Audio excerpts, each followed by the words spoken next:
পাকিস্তানের প্রধানমন্ত্রী শেহবাজ শরীফ এবং ন্যাশনাল অ্যাসেম্বলির স্পিকার সরদার আওয়াজ সিদ্দিকের বিরুদ্ধে অনাস্থা প্রস্তাব আনার প্রস্তুতি নিচ্ছে দেশটির প্রধান বিরোধী দল পাকিস্তান তেহরিকে ইনসাফ বা পিটিআই।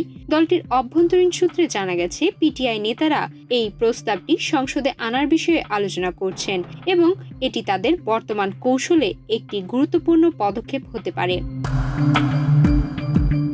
2022 সালে পাকিস্তানের তৎকালীন প্রধানমন্ত্রী ও পিটিআই এর প্রতিষ্ঠাতা চেয়ারম্যান ইমরান খানের বিরুদ্ধে অনাস্থা প্রস্তাব এনেছিল পাকিস্তান মুসলিম লীগ নওয়াজ।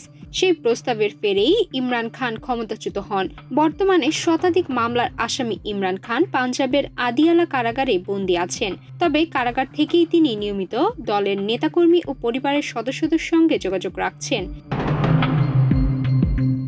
পিটিআই সূত্রে জানা গেছে, সম্প্রতি ইমরান খান আদিয়ালা কারাগারে তার আইনজীবী টিম, পিটিআই এর শীর্ষ নেতারা এবং পরিবারের সদস্যদের সঙ্গে বৈঠক করেছেন।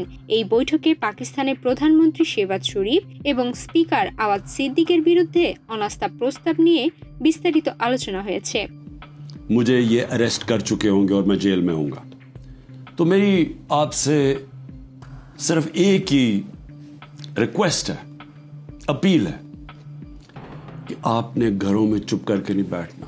এছাড়া খাইবার পাখতুনখোয়া ভিত্তিক মিল্লি আওয়ামী পার্টির শীর্ষ নেতা মোহাম্মদ খান আচাকজাই স্পিকার আওয়াজ সিদ্দিকের পদত্যাগ দাবি করেছেন। পিটিআই সূত্রে জানা গেছে, ইমরান খান এই বিষয়টিকে গুরুত্ব দিয়েছেন এবং দলের নেতাকর্মীদের পরামর্শ দিয়েছেন বর্তমান সরকারের বিরুদ্ধে ঐক্যবদ্ধভাবে কাজ করতে, বিশেষ করে পাকিস্তান মুসলিম লীগ নওয়াজের সঙ্গে কোনো ধরনের জোট না করার জন্য।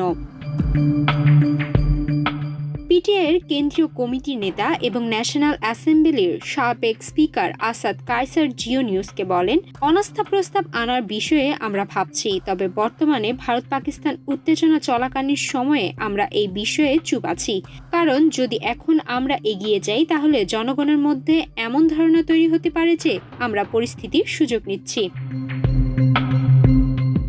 এদিকে পাকিস্তানের রাজনৈতিক উত্তেজনা বৃদ্ধি পাচ্ছে এবং শেহবাজ শরীফের নেতৃত্বাধীন সরকারকে চ্যালেঞ্জ করার জন্য পিটিআই তার কৌশল নির্ধারণে সচেষ্ট রয়েছে। সোমায়া মিতু, বাংলাদেশ প্রতিদিন।